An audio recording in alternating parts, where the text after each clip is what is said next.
So good morning everyone. My name is Janelle Grace J. And we are from the Group 6. So for today, we will be discussing about the Courts of Tax Appeals or the CTA and the kinds of cases it handles here sa Pilipinas. So karon, before tayo mag-start, let's look at our objectives.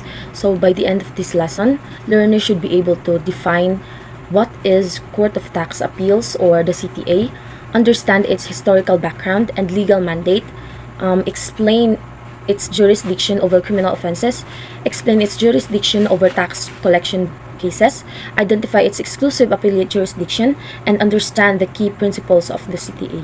So, the Court of Tax Appeals or the CTA is a special court in the Philippines that handles disputes involving taxes, customs, duties, and related matters. So, in simple terms, this court focuses on tax problems. Dili ni siya parehas sa regular courts na tanan cases ginahandle.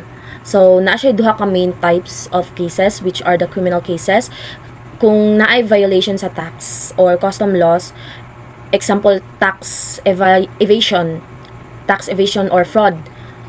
And also, we have the tax collection cases. Kung naay dispute kung pila gyud ang tax nga bayaran. So, let's move on. The CTA can act as a original court, meaning siya ang first mo handle sa case, and appellate courts, which is mo review siya sa decision sa lower courts, which are katong RTC, ganyan. So basically, ang CTA kay mo expert court for taxes. So kung complicated na gani ang mga issues, diri na siya mapaingon or dalon para sakto gyud ang decisions. So let's move on to the historical background and legal mandate of CTA.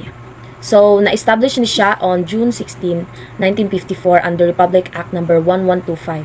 So significantly expanded by the RA 9282 in 2004, which elevated by the CTA to the same level as the Court of Appeals. So, ang current framework niya is the further enlarged by RA 9503, increasing the number of justices to handle the growing volume of tax cases. So, ang status niya karon is a highly specialized court under the administrative supervision of the Supreme Court. So, let's move on to the jurisdiction over criminal offenses. The exclusive original jurisdiction. So, the CTA handles exclusive original jurisdiction over criminal tax cases. So, pasabot ani is, siya mismo ang mo-handle directly sa cases nga na ani nag-involve og violations of the National Internal Revenue Code or the NIRC, violation of the Tariff and Custom Code, and the other laws enforced by the BIR and Bureau of Custom. So, pero nani siya mga rules. If ang tax kay ma-involve siya less than 1 million pesos or dili clear ang amount, ang case kay mag-start siya first sa regular court. So then kung ma-appeal, dito pa mosulod ang CTA. So another important thing is that the CTA combines criminal and civil liabilities in one case, meaning if someone is charged with tax crime is included na din siya sa tax due o penalties, dili na pwede separate cases. So ngano importante ni, mas dali man gud ang process and dili malibog ang both parties. One case ra tanan tapos ma-organize ra pud siya. So let's move on to the exclusive appellate jurisdiction under criminal cases. So the CTA always has appellate jurisdiction over criminal tax cases. Sa simple explanation ako ana is mura siya og reviewer sa mga decisions sa lower courts. Like for example, if ang regional trial court or RTC decided nga ang tax case, pwede siya ma-appeal sa CTA. And if the RTC reviewed a case gikan sa lower courts like MTC or METC, pwede gyapon i-appeal sa CTA kay dira man siya mag-agi ang mga lower amounts like below 1 million pesos ana. So it also handles cases where failure to pay taxes becomes a crime. So, ma-crime jud na siya if ma-failed kag bayad sa imong mga taxes. So, ma-fall lang gyapon na siya as a crime. So, unsa gyud ang role sa CTA dire? So, gina-check niya if the decision is correct. It makes sure sakto ang pag-apply sa tax laws and it keeps decision consistent. So, in short, ang CTA kay mura siya second level check para walay sayop ug fair ang result sa cases.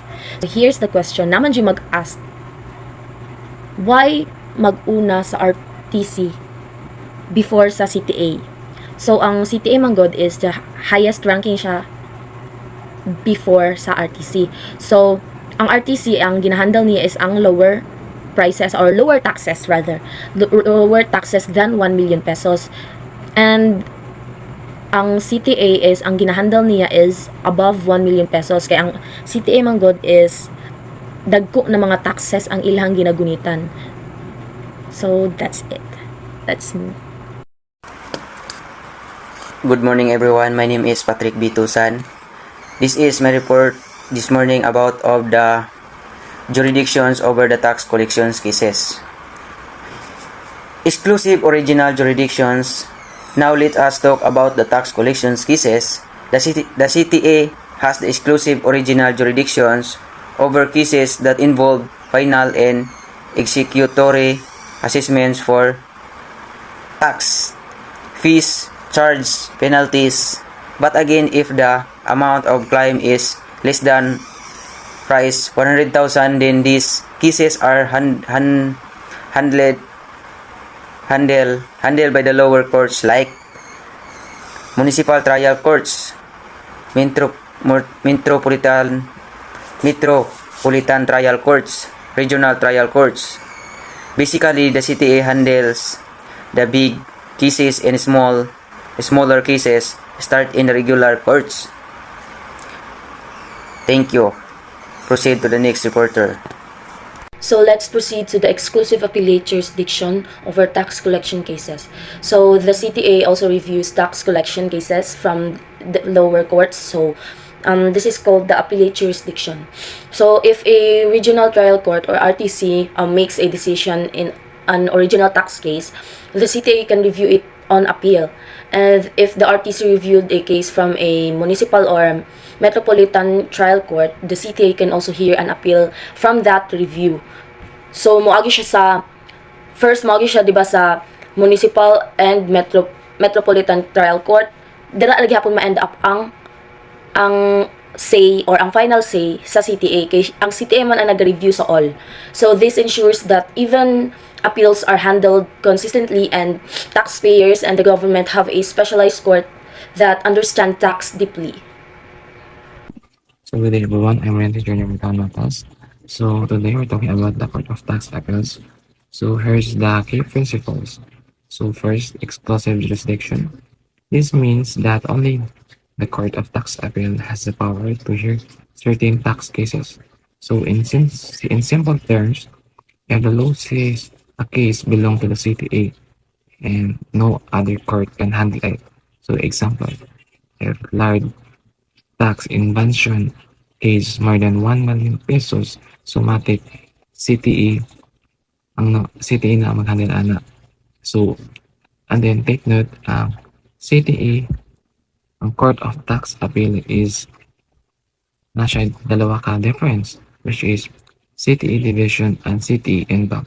So what is CTA division is, so CTA division is, this is the first level in the Court of Tax Appeal. So CTA en banc is, this is the large, or this is the higher level all Court of Tax Appeal justice set together. So second is original versus appellate jurisdiction. So original jurisdiction, this is when the CTA is the first court to hear the case. So meaning the case start in a CTA, no prior decision from another court. So example, a big tax fraud case is filed directly in the CTA. Okay, so man siya na if ang case is 1 million more than ismatic resolution CTA. So appellate jurisdiction. So this is when the CTA review a decision made by a lower court. So meaning the case already had a decision and someone is asking the CTA to review it.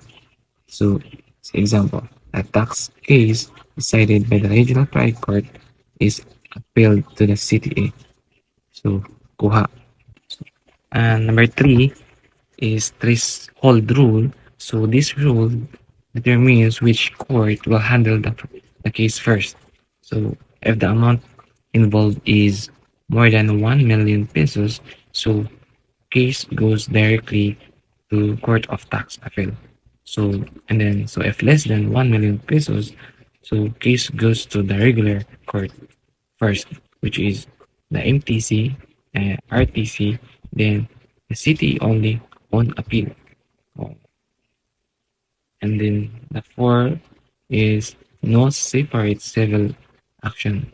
So in tax crimes, there are usually two parts, which is the criminal case and civil case. So meaning you cannot file a separate civil case, and when you file a criminal case, the civil liability is automatically included. And sample sa CTE division and sa CTE and bank. So example is ang BIR if nag-case ako of tax na unpaid of 1.5 more than. So ang kana na case is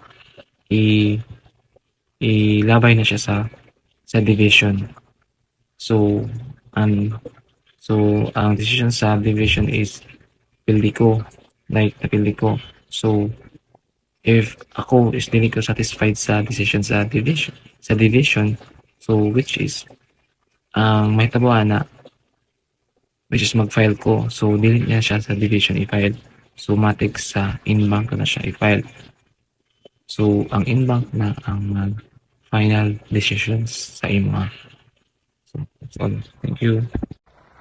Good morning, ma'am. I am Kyrie Elison S. Morales, and I am first year criminology student.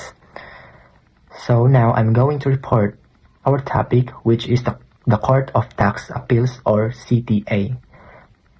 While I'm going to report the summary which my leader assigned me. So in summary, the Court of Tax Appeals plays a vital role in ensuring a proper enforcement of tax laws in the Philippines. Its jurisdiction is carefully structured to handle both serious tax offense and large tax disputes, while smaller cases are first handled by the regular courts. So this system ensures efficiency, specialization, and consistency in tax-related decision.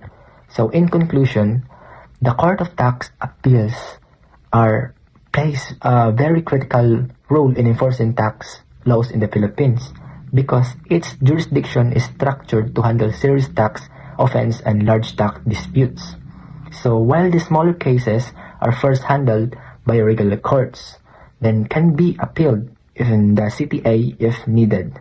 So sa ato pa, this setup ensure daw nga efficiency siya, specialization siya, and consistency in all tax-related decision. So sa ato pa kay the CTA daw is not just a court, it's the specialized court for tax matter that protect government revenue and ensure the law is followed correctly. And that's all. Thank you.